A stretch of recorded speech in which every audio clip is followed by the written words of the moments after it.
নমস্কার, আমার নতুন একটি ভিডিওতে সবাইকে অনেক অনেক স্বাগত। আজ শুক্রবার, এখন প্রায় বিকেল 7টা মতন বাজে। আজকে রাজীব অফিস ফেরত একটুখানি মাটন এনেছে, ওটা একটু ধুয়ে মাখিয়ে রেখে দিয়েছি। এবার ভাবছি একটু চাটা করে নেবো। আজ চতুর্থী, আর আজ থেকেই তো মোটামুটি দেশে পুজো শুরু। সবাইকে শুভ শারদিয়া, শুভ চতুর্থী। আর আমি যেদিনকে পোস্ট করব সেদিনকে হয়তো পুজোর অনেক কটা দিন পেরিয়েও যাবে। তবে সকলকে বলবো, সকলে খুব ভালোভাবে পুজো কাটাবেন, সাবধানে থাকবেন আর সুস্থ থাকবেন। আমরা যেহেতু দেশে এবারও ফিরতে পারলাম না, তাই ঠিক করেছি পুজোর কটা দিন জমিয়ে খাওয়া দাওয়া করবো।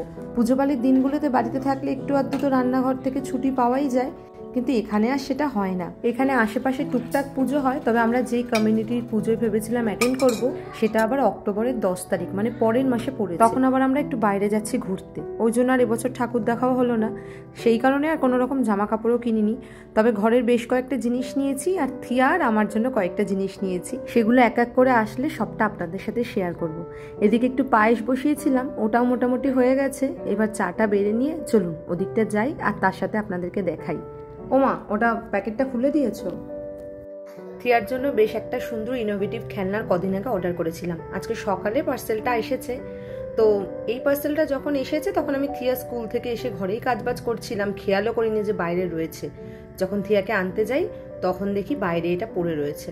এদেশে এই প্রাইভেসি ব্যাপারটাকে এতটাই গুরুত্ব দেয় যে যে কোনো জিনিস আপনি যদি অনলাইনে অর্ডার করেন, সেই সমস্ত জিনিসগুলো যখন আপনার বাড়িতে দিয়ে যাবে, কোনো রকম হাঁকডাক করবে না, নিশ্চুপভাবে আপনার ঘরের বাইরে দরজার সামনে ফেলে দিয়ে চলে যাবে। এবার তৎক্ষণাৎ একটা মেসেজ যদিও বা পাঠিয়ে দেয় যে আপনার পার্সেলটা ডেলিভার হয়ে গেছে।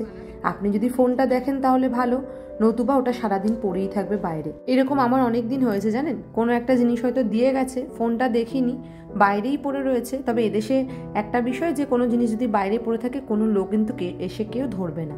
তো যখন বিকেলের দিক করে হাঁটতে বেরিয়েছি তখন দরজাটা খুলেই দেখছি জিনিসটা রয়েছে। থিয়ার জন্য একটা পটারি হুইল অর্ডার করেছিলাম। এই যে এটার সাথে অনেক কটাই দিয়েছে। ওই হুইলটা রয়েছে, তার সাথে একটা প্যাডেল দিয়েছে, স্পঞ্জ, কালার, একটা দুটো ব্রাশ দিয়েছে, স্প্যাচুলা দিয়েছে তার সাথে, আর একটা মোল্ডও দিয়েছে। আর তার সাথে দুটো প্যাকেটে দিয়েছে টেরাকোটা ক্লে। মাটিটা একটু নরম, যাতে জিনিসটা সহজেই বানানো যায়। আমার মাসির বাড়ি একটু গ্রামের দিকে ছিল, তো ছোট্টবেলায় যখন ওখানে বেড়াতে যেতাম, এরকম চাকার মধ্যে মাটি নিয়ে বিভিন্ন রকম মাটির পাত্র তৈরি করছে দেখতাম, চাকা ঘুরিয়ে ঘুরিয়ে। খুব ইন্টারেস্টিং লাগতো, হাত দিয়ে নরম মাটির মধ্যে সুন্দর সুন্দর জিনিস তৈরি করতো। এটা কিন্তু বেশ ক্রিয়েটিভ, তবে এটা ইলেকট্রিক। ওই প্যাডেল রয়েছে, ওটাকে হাত দিয়ে বা পা দিয়ে প্রেস করে করে বানাতে হবে। এই মাঝখানে আমরা একটা হোল তৈরি করবো। আমরা পট বানাবো, তো পটে কি হয়, মাঝখানে হোল থাকে, তো মোটামুটি শেপটাকে তৈরি করে নেব। একটু ছোট্ট মিনিয়েচার, যাতে বাচ্চারাও পটারি তৈরি করতে পারে, তবে ভীষণ ফান আর এডুকেশনাল। এই খেলনাটা এক দেখাতেই পছন্দ হয়ে গিয়েছিল। আমাদের দেশে এটা খুব একটা বেশি সহজলভ্য নয়, মানে দেখতে পাওয়া যায় ঠিকই, কিন্তু খুব সহজে এগুলো কেনাও যায় না। আর এখানে দেখছি বাচ্চাদের এই সমস্ত জিনিস প্রচুর রয়েছে। এখানে এই হাতে কলমে কাজটা শেখানোর দেখেছি, ব্যাপারটা এখনও রয়ে গেছে। আমরা এমনিতেও আজকাল বাচ্চাদের তো সেরকমভাবে মাটি ঘাটি ঘাটতেও দিই না, প্রকৃতি থেকে অনেকটা দূরে সরিয়ে রেখেছি, ট্যাব, কম্পিউটার এসবের মধ্যে। কিন্তু আমাদের ছোটবেলার বেশিরভাগ সময়টাই কাটতো এই জল, মাটি, কাদা, গাছপালা। আর এটার মধ্যে না সেই ওই নেচারের টাচটাও রয়েছে।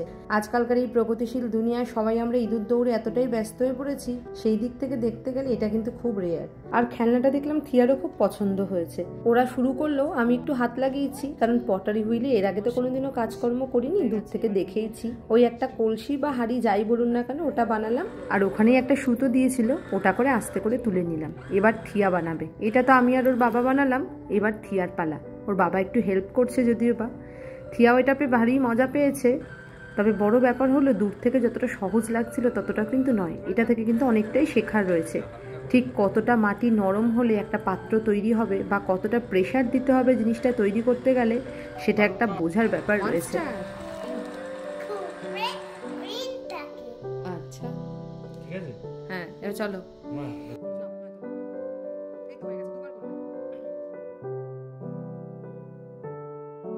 ব্যাস, মোটামুটি আজকের জন্য এখানেই ইতি। এই যে থিয়ার বানানো এই গামলাটা, আর আমরা ওই দুজন মিলে হাঁড়িটা বানিয়েছিলাম। তবে হাঁড়ির থেকে গামলাটা একটু বড় হয়ে গেছে।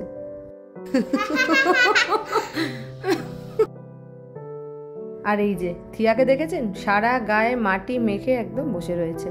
চলো এবার তুমি ওকে ধুয়ে দাও, আমি এবার আমার জিনিসটাও দেখাই। এই যে শুধু থিয়াকে নয়, রাজীব আমাকেও একটা গিফট দিয়েছে, বলা চলে এটা পুজোর উপহার আর কি। শাড়ি না নিয়ে আমি এটা নিয়েছি।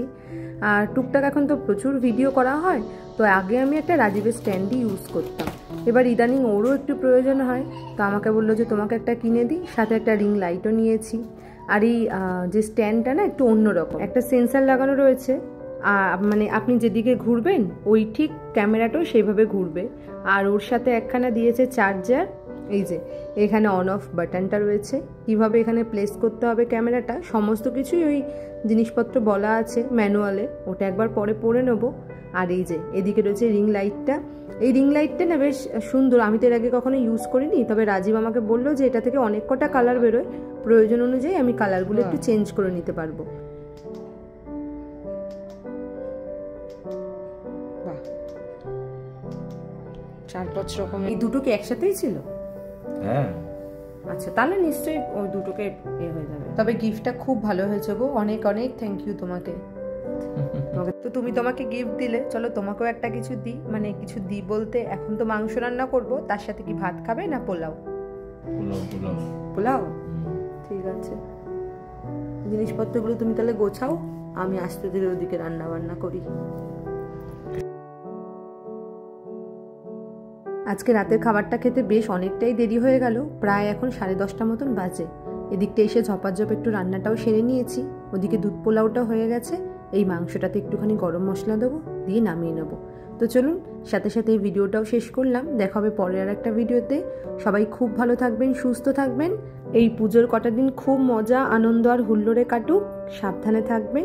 সকলকে টাটা।